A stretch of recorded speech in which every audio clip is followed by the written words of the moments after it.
کھاتے کھانا ہے چلو فل رکھ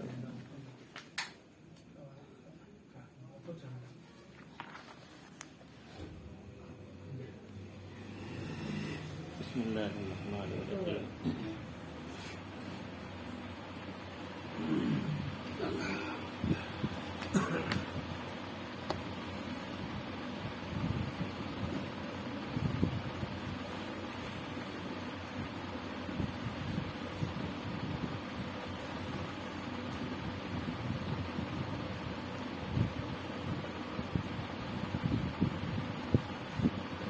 ارجعوا إلى أبيكم فقولوا يا أبانا إن ابنك سرق وما شهدنا إلا بما علمنا وما كنا للغيب حافظين. شروع کرتا ہوں اللہ کے نام سے جو بڑا مہربان نہایت رحم والا ہے. یہ سورہ یوسف کی 80 پر 1ویں آیت ہے. اللہ رب العزت نے یہاں سے حضرت بنیامین کا جو ذکر فرمایا، حضرت یوسف علیہ السلام کے چھوٹے بھائی تھے جن کو یوسف علیہ السلام نے کسی ہیلے بہانے سے اپنے پاس رکھ لیا کسی طریقے سے.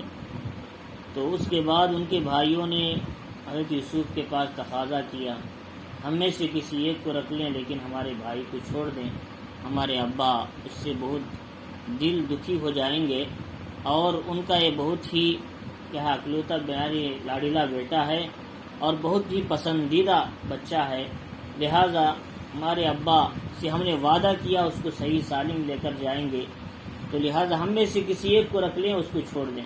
انہوں نے کہا ایسا نہیں ہو سکتا، کوئی گناہ کرے اور کسی اور کو پکڑیں، یہ اچھی بات نہیں ہے، ظلم کی بات ہے. تو چنانچہ اب لوگ جانے لگے واپس قافلے میں. تو بڑا جو بھائی تھا وہ تو مصر میں رک گیا. اس نے کہا جاؤ اپنے ابا سے کہو یا تو بنیامین کو لے کر آئیں گے یا پھر یہیں پر رہ جائیں گے، جب تک بنیامین کو نہیں لیں گے اس وقت تک مصر نہیں آؤں گا. اب دیگر بھائی تو آ گئے، آ کر اپنے ابا کے سامنے پیش کیا سارا واقعہ. ارجعوا الی ابیکم فقولوا یا ابانا ان ابنک سرق، کہ لوٹو اپنے ابا کے پاس کہو کہ اے ابا آپ کے بیٹے نے چوری کر دیا. ظاہر تو ہم نے یہی دیکھا، وہ چوری کیا ہے یا کوئی سازش ہے ہم کو پتہ نہیں ہے، لیکن سامان بنیامین کے سامان سے ملا ہے، جو پیالہ ہے چوری ہوا. تو ہم یہی اتنا ہی کہہ سکتے ہیں، اندر کیا ہے اس کے بارے میں ہم کو پتہ نہیں. چنانچہ وما شہدنا الا بما علمنا، اور ہم جو جانتے ہیں وہی بات ہم نے آپ کے سامنے کہی. وما كنا للغیب حافظین، غیب میں جو ہو رہا ہے پردے کے پیچھے جو کیا ہے کیفیت اندر چل رہی ہے اس کے علم تو ہم کو نہیں ہے، جو دیکھا ہم آپ کو سنا رہے ہیں. وَسَأَلِ الْقَرْيَةَ الَّتِي كُنَّا فِيهَا، انہوں نے کہا کہ قریے والوں سے بھی پوچھیں جہاں ہم تھے، یا جو قافلہ ہمارے ساتھ آیا جس میں ہم تھے کہ مصر سے، اس قافلے والوں سے بھی پوچھیں کہ بنیامین کے سامان سے وہ پیالہ بادشاہ کا نکلا ہے، لہذا وہ چور کہلایا، اس کی وجہ سے ان کو روک لیا. وَإِنَّا لَصَادِقُونَ، اور ہم اپنی بات میں سچے ہیں، ہم کبھی جھوٹ نہیں بولتے. جب یوسف یعقوب علیہ السلام تو سوچا تھا یوسف کے بارے میں بھی انہوں نے ویسے ہی بات کہی تھی، اب پھر وہی واقعے کو یہ لوگ دہرایا ہے. چنانچہ یعقوب علیہ السلام نے کہا قال بل سولت لکم انفسکم امرا، اب بھی تم ویسا ہی جیسے یوسف علیہ السلام کے واقعے میں دہرایا تھا، اس کو کہیں بیچ دیا، کنویں میں ڈال دیا اور کہا کہ بھیڑیے نے کھا لیا، بالکل اسی طرح بنیامین کے ساتھ بھی تم کچھ کر دیا ہوگا، تم نے دل میں کوئی بات بنا کے لے کے آ گئے. چنانچہ اس موقع پر شکایت کرنا اچھی بات نہیں ہے، فصبر جمیل، صبر کرنا ہی بہتر ہے. تو چنانچہ یعقوب علیہ السلام لہذا اسی لیے کیا علماء لکھتے ہیں کہ جب ایک آدمی پر سے ایک مرتبہ اعتبار اڑ جاتا ہے دوبارہ اعتبار نہیں ہو سکتا. تو چنانچہ اعتبار بنانا بہت مشکل کام ہے، اعتبار کا توڑنا بڑا آسان ہے. تو چنانچہ تو انہوں نے اعتبار توڑ چکے تھے اس سے پہلے یوسف علیہ السلام کے واقعے میں، اب پھر ان پر بھروسہ کرنا یعقوب علیہ السلام کو بڑا مشکل تھا. لیکن اصل اللہ ان یاتینی بہم جمیعا، پیغمبر جانتے تھے کہ اللہ تعالی ان سب کو دوبارہ پھر میرے پاس لے کر آئے گا. ان کو یقین تھا اللہ تعالیٰ وہ جو خواب یوسف علیہ السلام دیکھے ہیں وہ واقعہ ہونے والا ہے، وہ ساری تفصیل ہوگی، لہٰذا یوسف علیہ السلام کو پیغمبری دی جائے گی اور سارے فرزند مجھے دوبارہ ملیں گے، ایک آزمائش ہے، لہٰذا اس لیے انہوں نے کہا کہ اس سلسلے میں کچھ نہیں کہوں گا، انشاءاللہ اللہ سب کو ملائے گا، انہ هو العلیم الحکیم، اللہ تو جاننے والا اور حکمت والا ہے، کب کس کو آپ ملانا ہے اور کب کس سے ملاقات کرانا اللہ کی ذات جانتی ہے۔ وَتَوَلَّى عَنْهُمْ، اب کیا کیا یوسف یعقوب علیہ السلام نے ان سب سے منہ پھیر لیا، اب ان بیٹوں سے بات کرنا ہی چھوڑ دیا، اپنا ایک عبادت خانہ بنا لیے تھے آپ، وہاں کیا ہے بیت الحزن اس کا نام تھا، بیت الحزن۔ یوسف علیہ السلام کے گم جانے کے بعد انہوں نے الگ کمرہ بنا لیا ہے، وہ کمرے میں ہی آپ عبادت کرتے تھے، وہیں کھانا کھاتے تھے، اب گھر میں نہیں رہتے تھے، عام گھر میں آپ ان کا معمول تھا، اس کا نام انہوں نے رکھا تھا بیت الحزن، یہ غمگینی کا گھر، بیت الحزن انہوں نے بنا لیا تھا ایک، اور اس میں انہوں نے جا کر بیٹھ گئے۔ وَتَوَلَّى عَنْهُ، ان سے منہ پھیر لیا، وَقَالَ يَا أَسَفَ عَلَى يُوسُف، انہوں نے کہا اے یوسف ہائے افسوس، انہوں نے کہا ہائے افسوس اے یوسف، وَبِعِزَّتْ عَيْنَاهُ مِنَ الْحُزْنِ فَهُوَ كَظِيمٌ، اور ان کی آنکھیں غم سے سفید ہو گئی۔ 6 سال تک یہ لمبا زمانہ گزرا، 6 سال بنیامین اور یوسف علیہ السلام، حضرت یعقوب کے درمیان حضرت یوسف، حضرت بنیامین، اور بڑا بیٹا لاوی یا یہودا تھا، وہ یہ 6 مہینے تک، 6 سال تک آپ لمبی مدت اس غم میں گزار دیا، روتے روتے آپ کی آنکھ سفید ہو گئے، نظر آنا بھی بند ہو گیا، وہ حال آپ پر آ گیا۔ تو چنانچہ حضرت یعقوب علیہ السلام نے دل میں گھٹنے لگے، پریشان تھے، اللہ سے مانگ رہے تھے، رو رہے تھے، کوئی کسی سے نہیں ملتے تھے، اور کیا ہے تنہائی میں بیت الحزن کے اندر عبادت میں لگے ہوئے تھے۔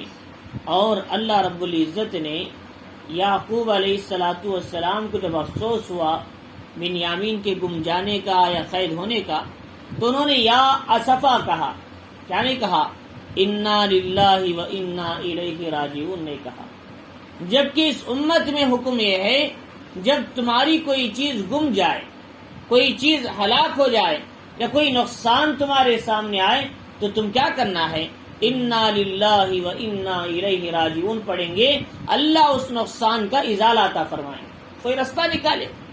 لہذا یہ فضیلت صرف اس امت کو ملی، پہلی امتوں کو نہیں تھی، پہلے انبیاء کو بھی نہیں، پہلی امتوں کو بھی نہیں۔ اگر پہلے یہ فضیلت ملتی تو حضرت یعقوب ہائے افسوس نہیں بولتے، کیا بولتے، انا للہ و انا الیہ راجعون، انہوں نے نہیں کہا، انہوں نے کہا ہائے افسوس۔ تو لہذا معلوم یہ ہوا، مفسرین نے لکھا ہے اللہ نے اس امت کو یہ فضیلت عطا کی کہ امت جب پڑھتی ہے اللہ اس کا ازالہ، اس کا راستہ بھی نکال دیتے۔ تو لہذا اس لیے ہم بھی کوئی مسئلہ آ جائے، بلکہ کرنٹ چلے جائے، جب بھی ہم کو انا للہ و انا الیہ راجعون، چپل ٹوٹ گیا جب بھی یہ پڑھو، کوئی مصیبت ہے جب بھی یہ پڑھو، فرمایا کوئی چیز گم ہو گئی جب بھی یہ پڑھو، اللہ تعالیٰ اسے دوبارہ دینے کا راستہ نکالیں گے۔ اور اس کے بعد یہ بتایا قالوا تاللہ تفتأ تذکر یوسف حتی تکون حرزا او تکون من الحالکین، ان بھائیوں نے کہا، بیٹوں نے، کہ ابا کب تک تم یوسف کو یاد کر کے یوں ہی روتے رہو گے اور کیا ہے غمگینی میں رہو گے، تو ایسا رہو گے تو تم بیمار ہو جاؤ گے یا پھر ہلاک ہو جاؤ گے، بیماری بڑھ جائے گی یا پھر ہلاک ہو جاؤ گے، لہذا کب تک تم یوسف کو اسے یاد کرتے رہو گے۔ بھائیوں کو اب تک پتہ نہیں یوسف کہاں ہے، جبکہ یوسف علیہ السلام سے 2 مرتبہ ملاقات کر چکے ہیں، لیکن انہوں نے نہیں سمجھا کہ عزیز مصر ہے، اور یوسف علیہ السلام کا پتہ ہی نہیں ان کو، کیونکہ جب جو چھوٹے تھے 7 سال میں تو وہ بچے تھے، جب بڑے ہوئے شاہی خاندان میں اور شاہی کرسی پر بیٹھے شاہی لباس کے ساتھ تو پہچانے ہی نہیں جاتے تھے یوسف ہے یا کوئی اور ہے۔ تو چنانچہ قال انما اشکو بثی وحزنی الی اللہ، تو انہوں نے کہا دیکھو تمہیں کسی سے بات کرنا نہیں چاہتا، اپنی بے قراری غمگینی کی صرف میں اللہ سے شکایت کرتا، تم میں سے کسی سے کچھ نہیں بات کرتا، میں اللہ سے مانگ رہا، اللہ سے شکایت کرتا ہوں۔ وَعَلَمُ مِنَ اللَّهِ مَا لَا تَعْلَمُونَ، اللہ کی طرف سے میں بعض وہ باتیں جانتا ہوں تم نہیں جانتے، میں جانتا ہوں یوسف بھی زندہ ہے، بنیامین بھی ہے، اور دوسرے بیٹے بھی ہیں، لہذا وہ مجھے اللہ ایک دن ملاقات کریں گے، لیکن میری یہ آزمائش کو اللہ لمبی کرنا چاہتے ہیں، طویل کرنا چاہتے ہیں، تاکہ جو آزمائشوں کے بعد جو نعمت ملتی ہے وہ عظیم نعمت ہوتی ہے، اس میں مزہ اور لذت ہی عظیم ملتا ہے۔ یعقوب یوسف علیہ السلام کنویں میں پڑے اور کیا ہے شاہی محل میں رہے، پھر زلیخا کی تہمتوں کو اٹھایا، زندان قید خانے میں 9 سال رہے، اس کے بعد جو بادشاہت، نبوت، خواب کی تعبیر کا علم ملا، جو عزت ملی اور وہ مقام جو ملا کہ اس کی لذت کا کیا ہی پوچھنا۔ فرمایا اللہ آزمائشوں کے بعد جو دیتے ہی نعمت، اس کا نعمت کا عظیم پھل ہوتا ہے۔ تو چنانچہ انہوں نے کہا کہ میں وہ باتیں جانتا ہوں تم نہیں جانتے۔ اب کیا ہوا، اللہ تعالیٰ نے کیا ہے یعقوب علیہ السلام سے کہا، اے یعقوب کیا ہے تمہارے دل میں 2 محبتیں تو جمع نہیں ہو سکتے، بلکہ تم کسی ایک کی محبت کو بسا لو، یا تو خدا کی یا یوسف کی۔ یعقوب علیہ السلام نے کہا، اے اللہ میں آج سے سب کی محبتیں دل سے نکالتا ہوں، صرف آپ کی محبت دل میں بساتا ہوں۔ یعقوب علیہ السلام کی آزمائش انتہا کو پہنچ چکی ہے، رستہ مل گیا یوسف علیہ السلام کے ملنے کا، تو اللہ تعالیٰ نے ان کے دل میں ڈالا کہ اپنے بچوں کو بھیجو مصر کو، یوسف کو تلاش کرے۔ یا بنی یذهبوا فتحسسوا من یوسف واخی، انہوں نے سارے بیٹوں کو بلایا جو آئے تھے، 10 بیٹوں میں 11 گئے تھے، 2 تو وہاں رہ گئے، ایک بنیامین اندر قید میں یوسف علیہ السلام کے ہاتھ میں چلے گئے کہ قید میں نہیں تھے، آرام سے تھے، ظاہر میں قید نظر آ رہا تھا، اور دوسرا کیا ہے بیٹا جو بڑا بیٹا مصر میں رہ گیا، اب 9 بچے تھے، ان کو بلا بھیجا، فرمایا کہ بھائیو دیکھو جاؤ یوسف اور اس کے بھائی کو تلاش کرو مصر میں، اور بنیامین تو ہے مصر میں معلوم ہے، لیکن یوسف کو کہاں تلاش کرنا، وہ کہاں چلے گا کیا پتا، لیکن اللہ نے ان کی اسی مصر کی طرف یوسف کو تلاش کرنے میں بھیجا، فرمایا جہاں بنیامین ہے وہیں یوسف بھی ملے گا، چنانچہ جا کر تلاش کرو۔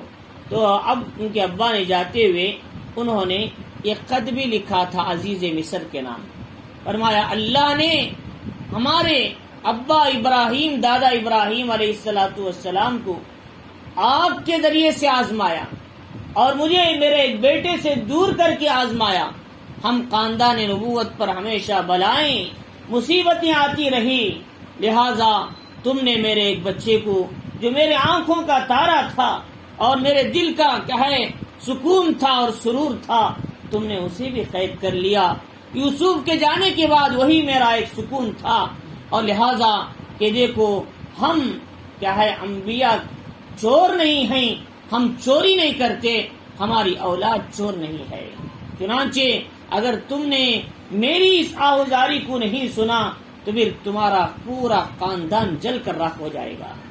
چنانچہ یعقوب علیہ السلام پہ خط تھا جو پاورفل تھا، تو حضرت یوسف کے سامنے لے آ کر پیش کیا گیا، فرمایا ولا تیأسوا من روح اللہ، اللہ کی رحمت سے مایوس نہ ہو جاؤ، انہ لا ییأس من روح اللہ الا القوم الکافرون، اس لیے کہ کافر قوم ہی اللہ کی رحمت سے مایوس ہو سکتی ہے، مایوس مسلمان نہیں ہوتا، مومن نہیں ہوتا، آدمی ہر حال میں اللہ سے امید کو باندھے رکھتا ہے، مایوس ہونا یہ مسلمان کی علامت نہیں ہے۔ لا تقنطوا من رحمت اللہ، اللہ کی رحمت سے مایوس نہ ہو، اور اللہ جب بھی تم اللہ کو پکارو گے اللہ کو تم اپنے قریب پاؤ گے۔ اللہ تعالیٰ فرما رہے کہ اذا سالک عبادی انی فانی قریب اجیب دعوت الداعی اذا دعان، جب میرے بندے میرے بارے میں پوچھتے ہیں کہو میں ان کے قریب ہوں، اتنا کہ ان کے شہرت سے بھی زیادہ قریب ہوں، فرمانا اقرب الیہ من حبل الورید، اور میں ان کی دعاؤں کو سنتا ہوں قبول بھی کرتا ہوں۔ فرمایا کہ اللہ رب العزت نے کہ چنانچہ انہوں نے کہا کہ فلما دخلوا علیہ، ابا کی بات سن کر پھر مصر کی طرف چلے، یہ 3ری مرتبہ کا سفر تھا، پہلی بار 2ری بار ہو گیا تھا، بنیامین جہاں پکڑے گئے 3ری بار کا سفر۔ فرمایا کہ جب یہ لوگ گئے ان کے پاس لے جانے کے لیے درہم بھی نہیں تھے گیہوں لینے کے لیے، گیہوں بھی تو لانا تھا، زمانہ ہو گیا تو ہو چکی ہوگی گیہوں، 1-2 سال چلی ہوگی، اب ان کا پھر گیہوں کی ضرورت پڑی، قید سالیہ بھی ختم نہ ہوئی، پھر گیہوں لانے کے لیے جب جانے لگے ان کے پاس درہم بھی برابر نہیں تھے، اور کچھ اون وغیرہ چمڑا جو بھیڑ بکریوں کا وہ لے کر گئے، تحفہ میں دے کر بادشاہ عزیز مصر کو کچھ گیہوں لا لے ان سے، تو چنانچہ وہ لے کر گئے۔ فلما دخلوا علیہ، یوسف علیہ السلام کے پاس داخل ہوئے، قالوا یا ایھا العزیز، انہوں نے کہا اے عزیز، یعنی حضرت یوسف علیہ السلام عزیز مصر، مسنا واہلنا الضر، ہمارے گھر والوں پر سختی پڑ چکی ہے، کھیت سالی ہے، کھانے کا مسئلہ ہے، پریشان ہیں، وجینا ببضاعۃ مزجاۃ، اور ایک معمولی سی پونجی ہم تمہارے پاس لے کر آئے ہیں، وہ ان گیہوں کے مقابل نہیں ہو سکتی، ایسی قیمت اور وہ گیہوں لے سکے اس سے ایسی نہیں ہے، چنانچہ معمولی سی قیمت ہے، چنانچہ فَأَوْفِ لَنَا الْكَيْلَ وَتَصَدَّقْ عَلَيْنَا، ہمیں پورا گیہوں دیجیے، یہ معمولی سی پیسے ہم پونجی لے کر کیا ہے وَتَصَدَّقْ عَلَيْنَا، ہم پر صدقہ کیجیے، ان اللہ یجزی المتصدقین، اللہ صدقہ کرنے والوں کو بدلہ عطا فرماتا ہے۔ یہ ان کے بھائیوں نے کہا جا کر یوسف علیہ السلام کے سامنے، عزیز مصر کے سامنے۔ اب یوسف علیہ السلام بھی جانتے تھے ان کے خاندان ہیں، ان کے گھر والے وہ یہ پونجی کیا لیں گے، وہ انہوں نے کہا بھئی گھبراؤ نہیں، میں تم کو ایسے ہی فری دے دیتا ہوں، تمہاری کوئی چیز کی ضرورت نہیں، میں تمہیں دے دیتا ہوں۔ لیکن انہوں نے کہا ہم آنے کا اصل مقصد گیہوں ہی نہیں، ہمارے بھائی بنیامین کو ہمارے ساتھ بھیج دیں۔ تو انہوں نے کہا کہ، اور ساتھ میں انہوں نے یہ بات کہی کہ ہم پر صدقہ کر دیں۔ ظاہر بات ہے کہ انبیاء اور انبیاء کی اولاد صدقہ نہیں کھاتی، لیکن انہوں نے کیسا کہا کہ ہم کو صدقہ دے دیں؟ علماء مفسرین نے لکھا ہے کہ صدقہ یہ صرف اس امت کے نبی اور ان کی اولاد کی خصوصیت ہے کہ ان کے لیے صدقہ حرام تھا، پچھلے انبیاء کی اولاد اور امتوں کے لیے حرام نہیں تھا۔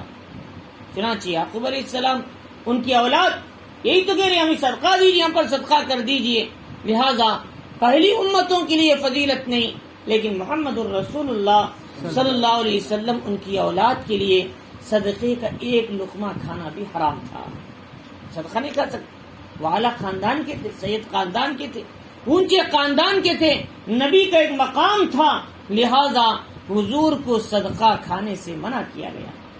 اس لیے صحابی فرماتے ہیں غالباً حضرت سلمان فارسی رضی اللہ تعالیٰ حضور صلی اللہ علیہ وسلم کے پاس پہلے دن صدقہ لے کر گئے، حضور لے کر دوسروں کو دے دیا، اور دوسرے دن ہدیہ دیے، حضور نے کھا لیا۔ فرمائی آخری نبی کی علامت ہے، تورات میں لکھی ہوئی تھی، وہ نبی صدقہ نہیں کھاتے، ہدیہ کھاتے ہیں۔ چنانچہ دیکھتے پہچان لیا، انہوں نے نبی پر آ کر اسلام قبول کر لیا۔ تو چنانچہ فرمایا کہ انہوں نے جو صدقہ دینے کے لیے کہا یہ ان کی امت میں ان کے پیغمبر ان کے اولاد کے لیے درست تھا۔ اور دوسری بات یہ ہے کہ انہوں نے کہا کہ بنیامین کو ہمارے ساتھ بھیجیں۔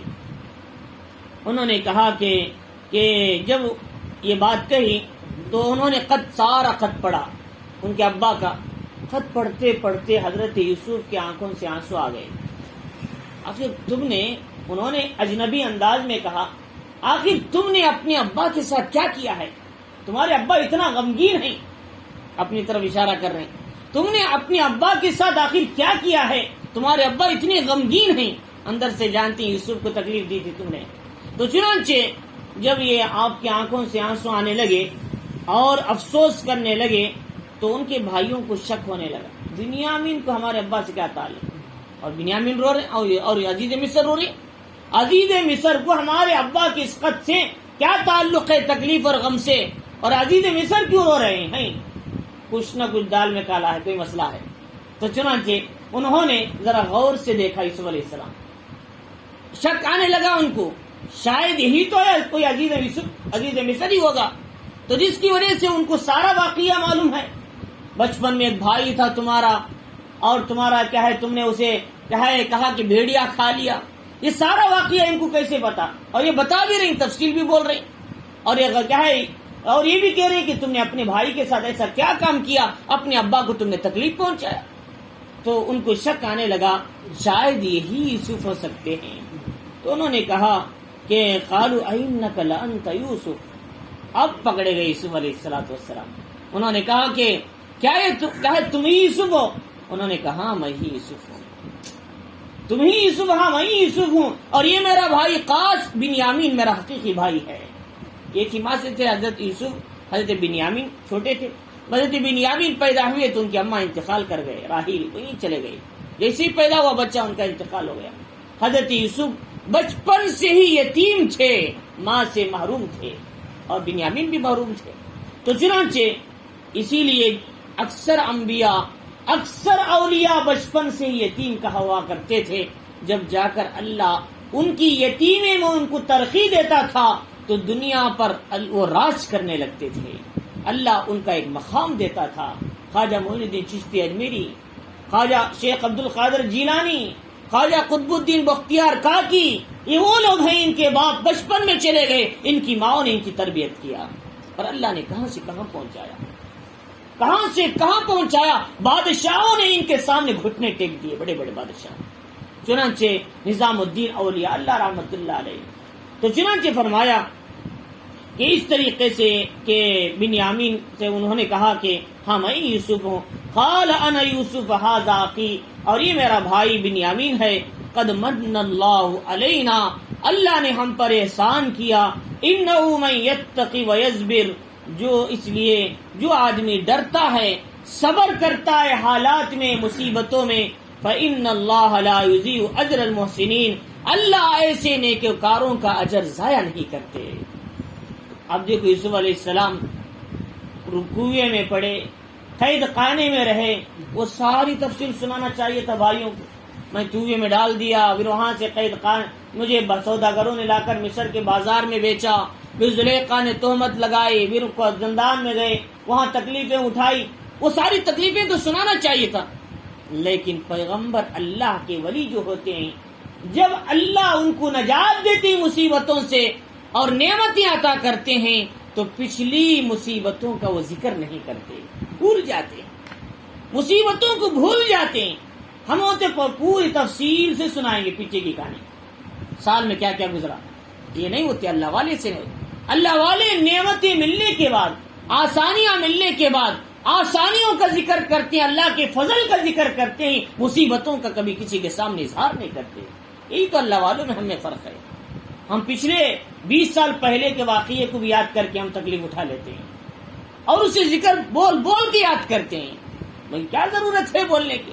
جو تھا مقدر میں ہو گیا، اب سامنے جو اللہ نے جو نعمتیں عطا کی اس پہ خوشی مناؤ، اور اس پہ غم کرنے سے کیا ہوگا پیچھے کا۔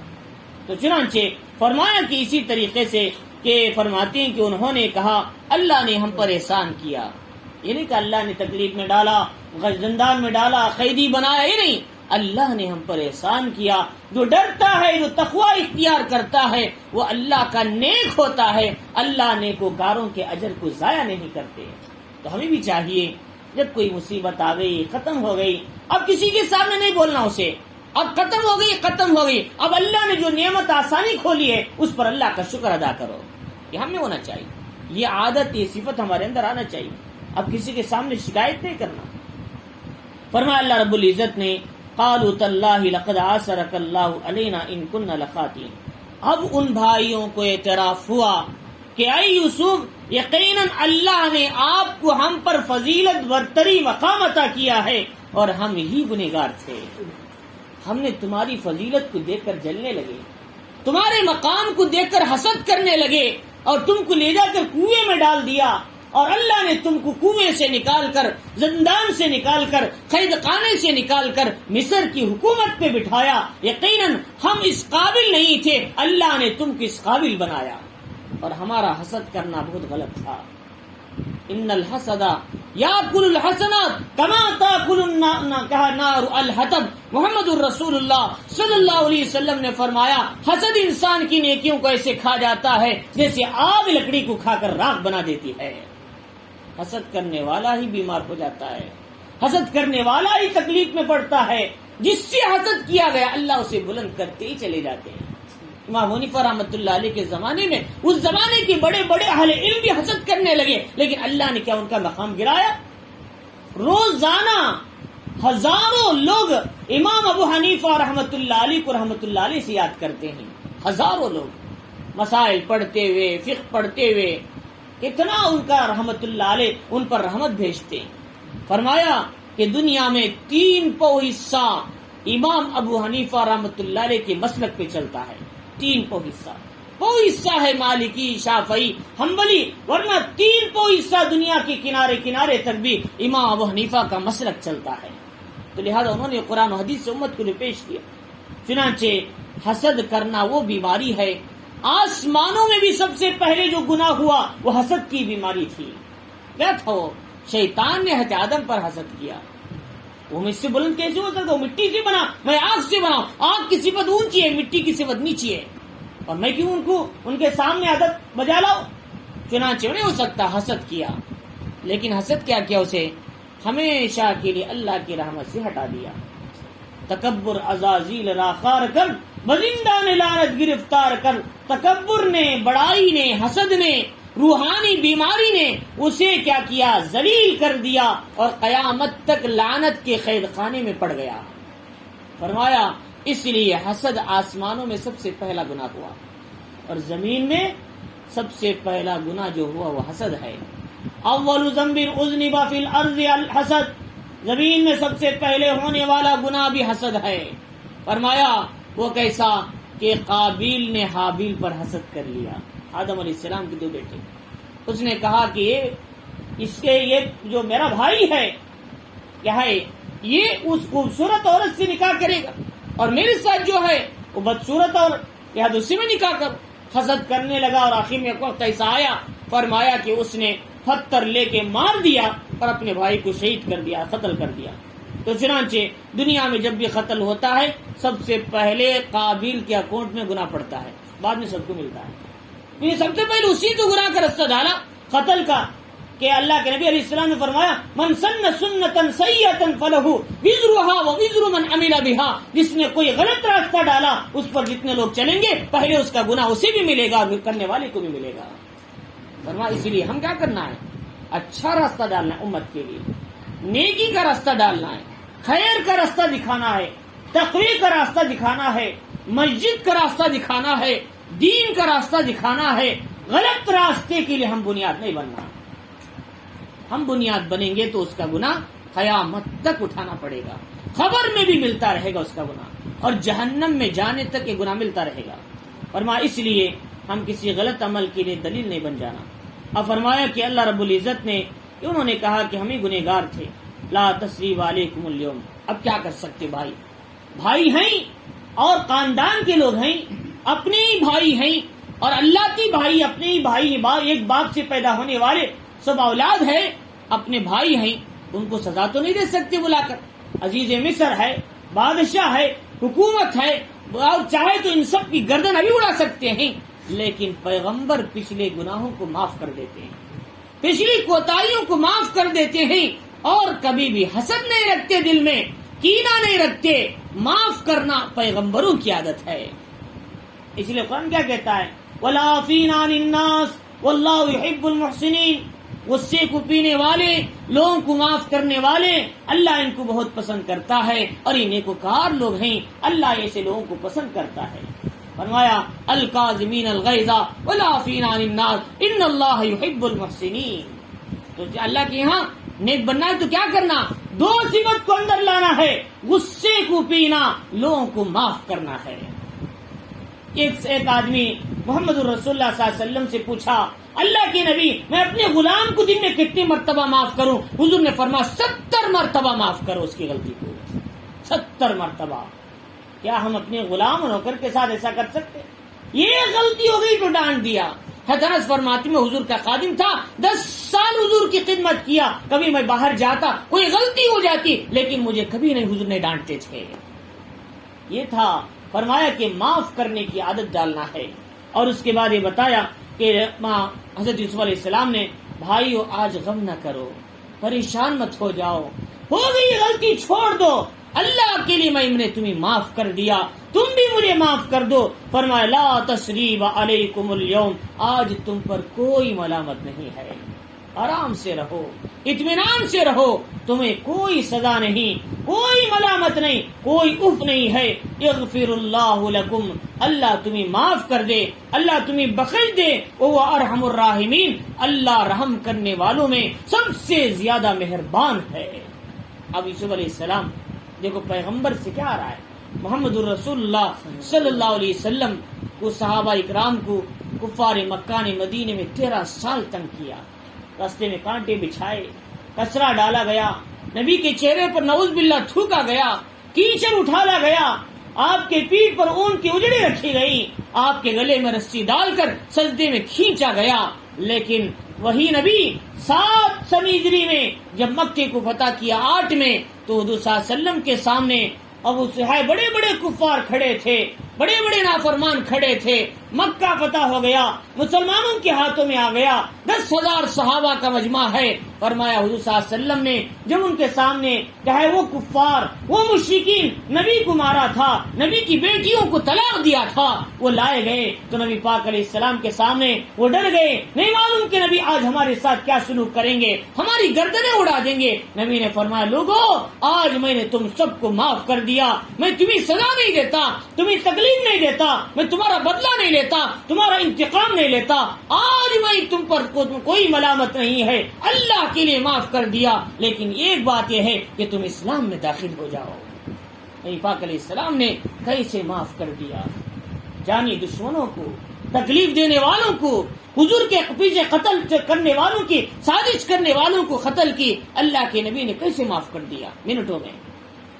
حضور کے اس کرم، یہ مہربانی، یہ عفو کو دیکھ کر روایتوں میں آتا ہے 4,000 لوگ بیک وقت اسلام میں داخل ہو گئے۔ 4,000 لوگ، 4,000 لوگوں کا آسانی سے اسلام میں آیا۔ لہذا حضور صلی اللہ علیہ وسلم کی اسی عفو درگزر نے صحابہ کے اندر بھی پیدا کیا تھا، صحابہ معاف کر دیتے تھے۔ ہم نبی کی امت ہے، ہم کو بھی معاف کرنا ہے، معاف کرنے کی عادت ڈالنا ہے۔ چنانچہ انہوں نے کہا لا تثریب علیکم اليوم، آج کوئی ملامت نہیں، معاف کر دیا۔ اذهبوا بقمیصی، دیکھو اب یہ کام کرنا ہے کہ ابا کی آنکھیں سفید ہو چکی ہیں، اندھے ہو گئے ہیں، غم میں یوسف کے اور اپنے بھائی چھوٹے بیٹے بنیامین کے یا اور دوسرے بیٹے کے لے جاؤ، یہ میرا کرتا قمیص ہے، یہ اپنے ابا یعنی ہمارے ابا کے چہرے سے لگا دینا، اللہ ان کی بینائی اور آنکھ دوبارہ عطا فرمائیں گے۔ یہ کرتے کا اتنا اثر ہے، اس کے اندر اللہ نے برکت عطا فرمائی۔ یہ کرتا کیا تھا؟ جب ابراہیم علیہ السلام کو آگ میں ڈالا جا رہا تھا، بڑے بڑے فرشتے آ کر کہا کہ جبریل امین نے، حضرت اسرافیل نے، حضرت اسرائیل نے، حضرت میکائیل نے کہا اے ابراہیم کیا ہم تمہاری مدد کریں؟ نہیں نہیں، کسی کی مدد کی ضرورت نہیں، میرا رب میری مدد کرے گا، میں اسی خدا پر ایمان رکھتا ہوں اور وہی خدا مجھے نبی بنا کر بھیجا ہے، میں صرف اللہ سے مدد طلب کرتا ہوں، وہی میری حفاظت کرے گا۔ اللہ نے جبریل امین کے ذریعے ایک کرتا بھیجا ابراہیم علیہ السلام کو، فرمایا اس کو پہن کر آگ میں چلے جاؤ، اللہ تمہارے لیے آگ کو گلے گلزار بنا دے گا۔ ابراہیم علیہ السلام پہن کر گئے تو کیا ہو گیا؟ پوری آگ گلے گلزار بن گئی اور باغیچہ بن گیا۔ وہی جبہ، وہی کرتا کیا ہے حضرت اسحاق کو ملا، بعد میں ان کے بیٹے اسحاق علیہ السلام، ان کے بعد حضرت یعقوب کو ملا۔ یعقوب علیہ السلام نے اس کو ایک چھوٹے سے چمڑے کے اندر رکھ کے آپ کے گلے میں ڈال دیا تھا، تھیلی کی طرح اندر۔ چنانچہ آپ کے بھائیوں نے جب آپ کو کیا ہے آپ کا اوپر کا کرتا نکال لیا تاکہ ابا کو دکھانے، خون میں ڈبا کر بھیڑیے نے کھا لیا، تو اس وقت میں وہ اندر ہی تھا، وہ گلے میں آپ کے کیا ہے ڈبی میں، نلکی کے اندر یا چمڑے کے اندر۔ تو حضرت ابراہیم علیہ السلام نے کنویں میں وہ لباس آپ کو پہنا دیا تھا، اور وہ لباس ایسا تھا جو آدمی پہنتا اس کے ناپ کا ہو جاتا تھا۔ ایسا نہیں بھی کرتا ابراہیم علیہ السلام اونچے تھے، یوسف علیہ السلام چھوٹے، ذرا خط میں چھوٹے تھے، اب یہ کرتا کاٹنا پڑے، نہیں، جو پہنتا اس کے ماپ کا ہو جاتا تھا۔ اللہ نے وہ کرتے کے اندر وہ صلاحیتیں رکھی۔ چنانچہ اللہ تعالیٰ نے وہ کرتا، انہوں نے کیا کیا کہ اپنے بھائیوں میں سے کہا کون لے جانے کے لیے تیار؟ وہ بڑا بھائی آپ کو قتل ہونے سے بچایا تھا، کنویں میں ڈالنے کے لیے کہا تھا، وہی بھائی نے کہا میں ہی اس کرتے کو لے کر جاتا ہوں، اس لیے کہ میں اپنے بھائی کے جھوٹے خون کا کرتا میں ہی لے کر گیا تھا، یوسف علیہ السلام کے جب کنویں میں ڈالے گئے تھے، اب بھی میں خوشخبری دینے کے لیے میں ہی جاتا ہوں یوسف کی۔ چنانچہ وہ لے کر نکلے۔ اذهبوا بقمیصی ھذا فالقوا علی وجه ابی یاتی بصیرا واتونی باہلکم اجمعین، فرمایا لے جاؤ، ابا کی آنکھیں آ جائیں گی اور تم سب مل کر کنعان چھوڑ کر مصر میں آ جانا، تمہارے لیے میں نے مصر میں ایک شہر بنوایا ہے دریائے نیل کے بازو، یہاں آ کر سب کے سب بچ جاؤ۔ اب تو میرے پاس زمینیں ہیں، بادشاہت ہے، حکومت ہے، وزارت ہے، سب کچھ مصر کا میرا ہے، لہذا آ جاؤ تم جہاں چاہے ٹھہرو مصر کے اندر۔ وہ تو یوسف علیہ السلام کے خاندان والے تھے۔ دیکھو اللہ نے کیا مقام دیا، کنویں میں پڑنے والا بچہ اٹھا کر اللہ نے عزیز مصر بنا دیا۔ تو اللہ تعالیٰ فرمانی جو مصیبتوں میں صبر کرتے ہیں، اللہ کی تقدیر پر راضی رہتے ہیں، اللہ اسے ایسے ہی بلند مقام دیتے ہیں۔ اللہ فرمانی وَمَن لَّمْ يَسْتَسْلِمْ بِقَضَائِي وَلَمْ يَشْكُرْ عَلَىٰ نِعْمَائِي اور وَلَمْ يَصْبِرْ عَلَىٰ بَلَائِي فَلْيَتَّخِذْ رَبًّا سِوَائِي۔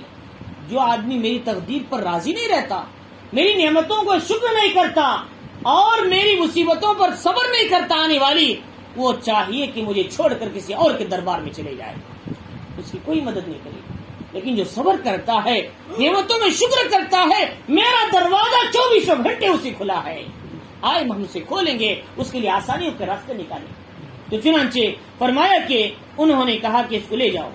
اب کیا ہوا، ادھر سے کرتا لے کر نکلے، ولما فصلت العیر، قافلہ جو آدمی لے کر آ رہے تھے نکلے مصر سے کنعان کے لیے 10 دن کا لمبا مسافت تھی، 10 دن کی مسافت۔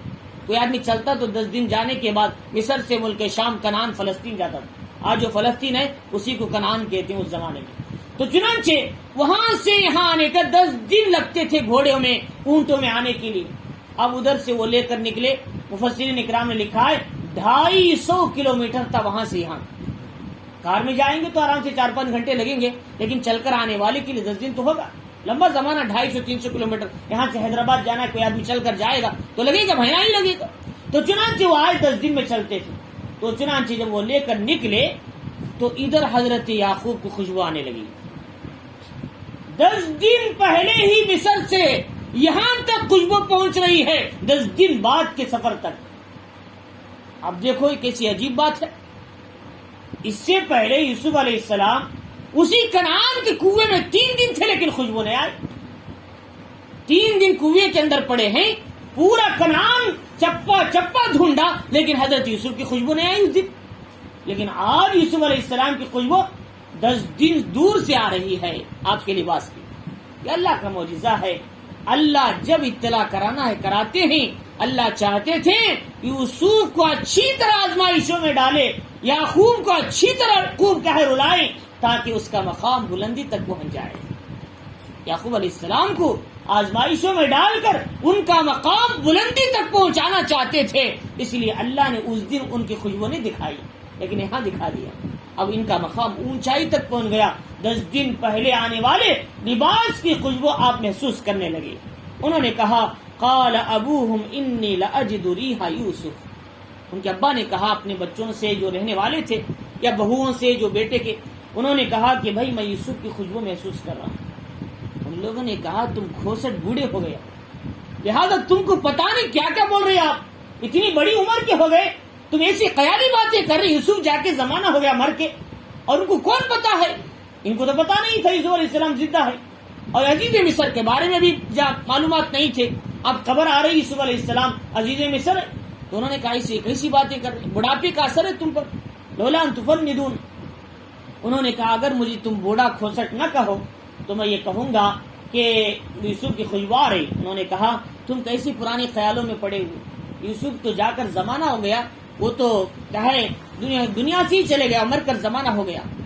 انہوں نے تھوڑی دیر ٹھہرے، اتنے میں قاصد آ گیا، چند دنوں میں یعنی 2 دن 3 دن کے بعد قاصد آ گیا۔ آنے کے بعد فلما ان جاء البشیر، وہ یعنی جو خوشخبری دینے والا آ گیا تو القاہ علی وجہہ، تو جا کر حضرت یعقوب علیہ السلام سے کہا ابا یہ ہمارا یوسف زندہ ہے، آج وہی عزیز مصر ہے۔ ان کے ابا خوش ہو گئے، سارے خاندان والے خوش ہو گئے۔ ان کے ابا نے دینے کے لیے ان کے پاس کچھ نہیں تھا خوشخبری سنانے والے، ان کا بیٹا ہی صحیح۔ پہلے زمانے میں کوئی کسی کو خوشخبری سناتا تو کیا کرتے، ان کو کیا ہے تحفے میں کچھ دے دیتے تھے، لباس دے دیے، پگڑی دے دیا، کوئی بھی تحفے میں دے دیا۔ جیسا کہ حضور کے زمانے میں 3 صحابہ غزوہ تبوک میں گئے تھے تو ان کی توبہ 40 دن میں قبول ہوئی، جب تک حضور نے ان کو بات نہیں کیا، اور وہ غم میں تھے، پریشانی میں تھے۔ 40 دن کے بعد اللہ نے ان کی توبہ کی آیتیں اتاری، خوشخبری آ کر حضرت کعب ابن مالک کو ایک آدمی نے سنایا تو انہوں نے کیا کیا، اپنا جبہ ہی قیمتی اتار کر اسے تحفے میں دے دیا، فرمایا تم نے اتنی اچھی خوشخبری سنائی، لو میرا جبہ ہی تم تحفے میں لے لو۔ خوش ہو گئے انہوں نے۔ تو ایسے تحفے میں دینے کی عادت، یعقوب علیہ السلام کے پاس کچھ بھی نہیں تھا، کپڑے پرانے تھے پیون کے، اور کیا ہے مال بھی نہیں تھا ان کے پاس، تو دیتے اٹھا کے۔ انہوں نے کہا بھائی تمہیں کچھ نہیں دے سکتا، لیکن میں یہ دعا کرتا ہوں اللہ تمہیں سکرات کی تکلیف سے بچائے۔ اللہ نے، انہوں نے یہ دعا کی، میں تمہیں کچھ دے نہیں سکتا لیکن یہ بات تو ہو سکتا ہے اللہ تمہیں سکرات کی تکلیف سے بچائے۔ یہ صرف بڑے بیٹے کو حاصل یہ فضیلت یعقوب علیہ السلام۔ تو چنانچہ انہوں نے جب اپنے چہرے پر لگایا کپڑا حضرت یوسف علیہ السلام کا، وہ پیغمبر کی علامت تھی، فرتد بصیرا، آنکھیں سفید ہو کر جو تھی وہ نکل کر اچھی آدمی دیکھنے والی آنکھ بن گئی، اور ان دیکھنے لگی۔ انہوں نے کہا کہ میری آنکھیں اچھی ہو گئی، یہ میرے بیٹے یوسف کے پیغمبر ہونے کی دلیل ہے۔ اللہ نے ان کو پیغمبر ہی عطا کی میرے بعد۔ قال الم اقل لک، انہوں نے کہا میں نے کیا تم سے نہیں کہا تھا یوسف مرا نہیں ہے، وہ زندہ ہے، اللہ ایک نہ ایک دن مجھے اس سے ملائے گا۔ فرمایا انی اعلم من اللہ ما لا تعلمون، میں اللہ کی طرف سے وہ باتیں جانتا ہوں تم نہیں جانتے اس بارے میں، یہ پیغمبر ہی جانتے ہیں۔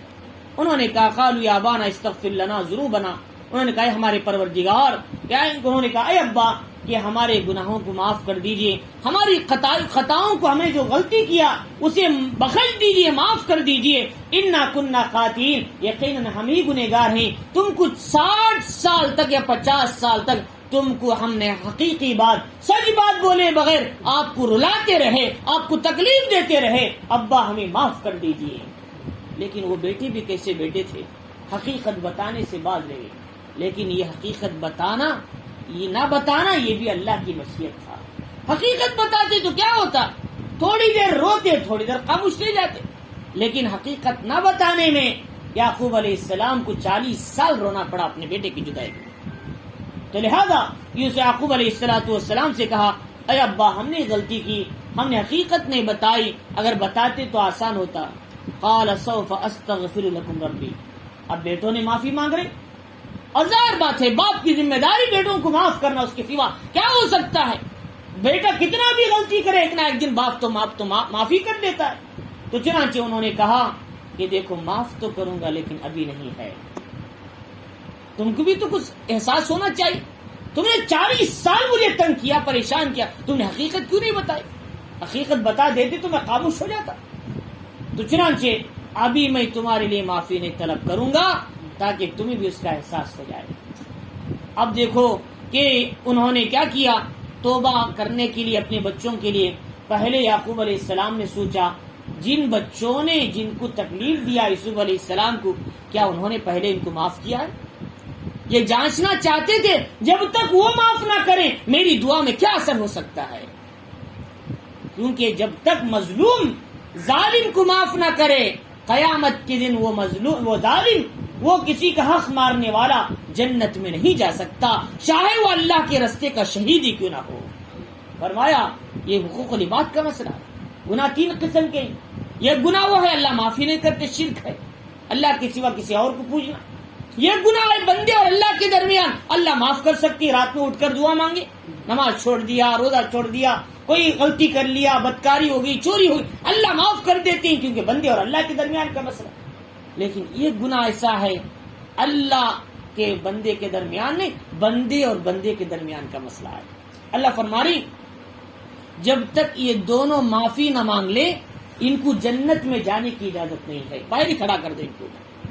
لہذا اس لیے ہم سے کوئی کسی کا مال لے لیے، ہم نے کسی کا کیا ہے حق چھین لیا، کسی کو تکلیف پہنچائی، کسی کو تہمت لگائی، دنیا میں ہی معاف کر لینا ہے، ورنہ آخرت میں نیکیاں اٹھا کر دینا پڑے گا، وہاں پر پہلے سے ہمارے پاس نیکیاں کم ہوں گی۔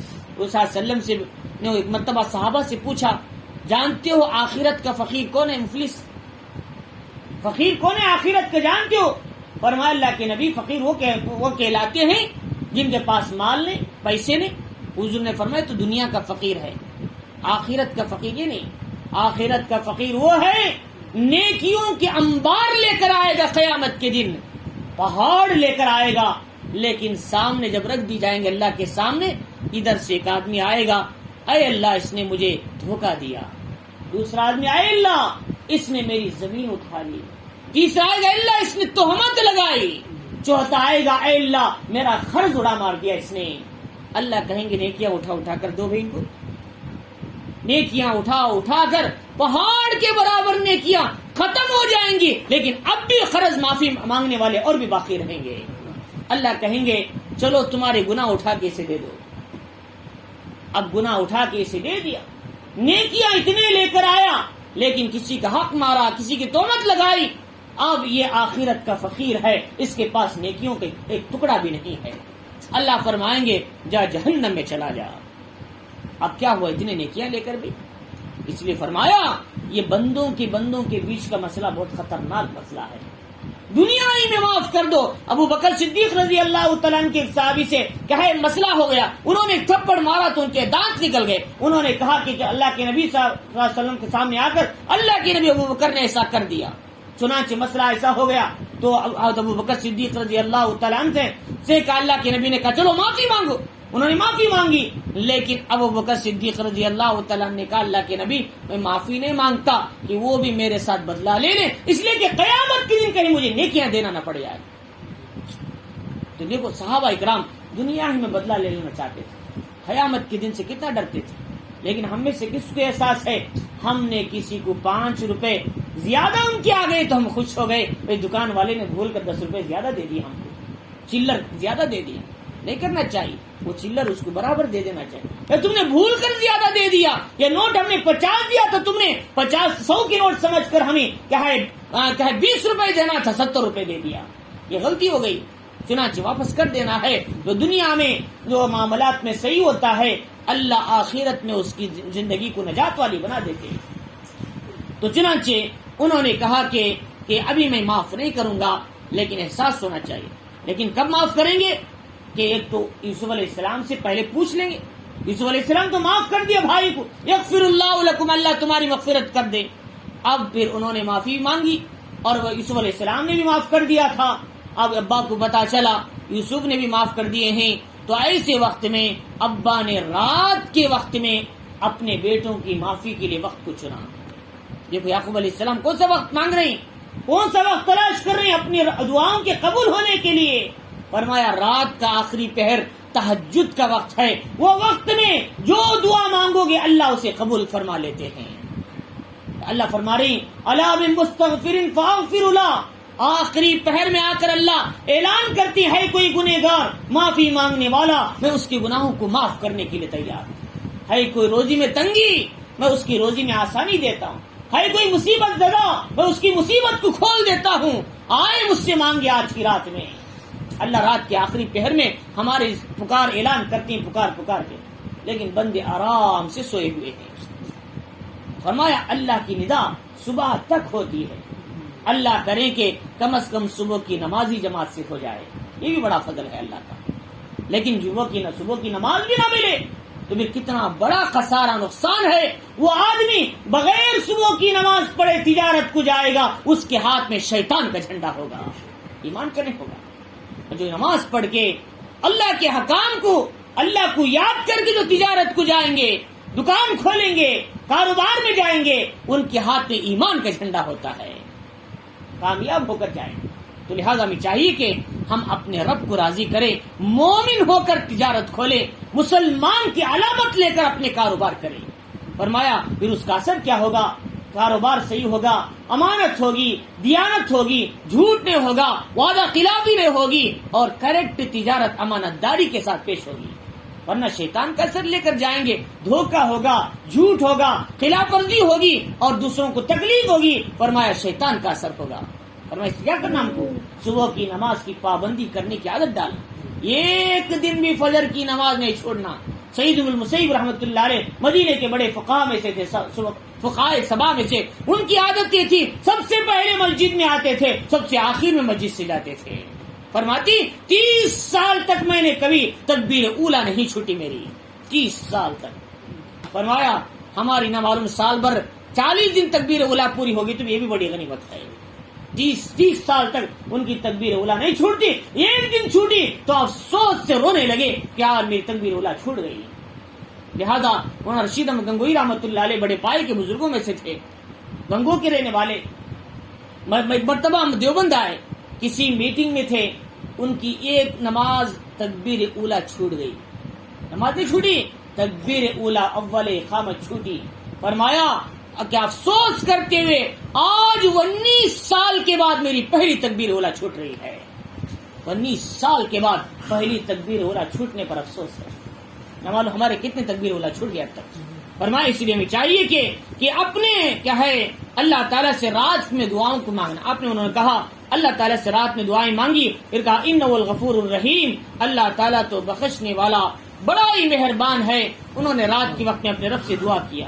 تو میرے حال تو اللہ رب العزت نے کیا ہے ان واقعات کے اندر، ان آیتوں کے اندر پہلی بات تو یہ بتائی کہ دیکھو کہ اللہ تعالیٰ حضرت انبیاء علیہ الصلوۃ والسلام کو آزمائشوں میں ڈالتے ہیں، پھر بلند مقام تک پہنچاتے ہیں. اور دوسری بات یہ ہے کہ حضرت انبیاء، اولیاء، نیک لوگ مصیبتوں میں گر جاتے ہیں، پھر اللہ انہیں مصیبتوں سے نکالتے ہیں، انعامات کرتے ہیں، تو پچھلی تکالیف کو بھول جاتے ہیں، کسی کے سامنے ذکر نہیں کرتے، اللہ کی نعمتوں کو یاد کرنے لگتے ہیں. اور فرمایا تیسری بات یہ ہے کہ اللہ رب العزت رات کے وقت میں دعائیں مانگنے والے بڑے بڑے گنہگاروں کی دعاؤں کو قبول کرتے ہیں. جیسا کہ یعقوب علیہ السلام نے بھی رات کے آخری پہر میں اپنے بیٹوں کی گناہ کو، غلطی کو معاف کرانے کے لیے رات کا وقت منتخب کیا. ہم کو بھی رات کا وقت منتخب کرنا ہے اور تھوڑی دیر اپنے رب کے سامنے تنہائی میں مناجات کرنا ہے، اپنے دن میں ہونے والی کوتاہیوں، غلطیوں کا اللہ سے معافی مانگنا ہے.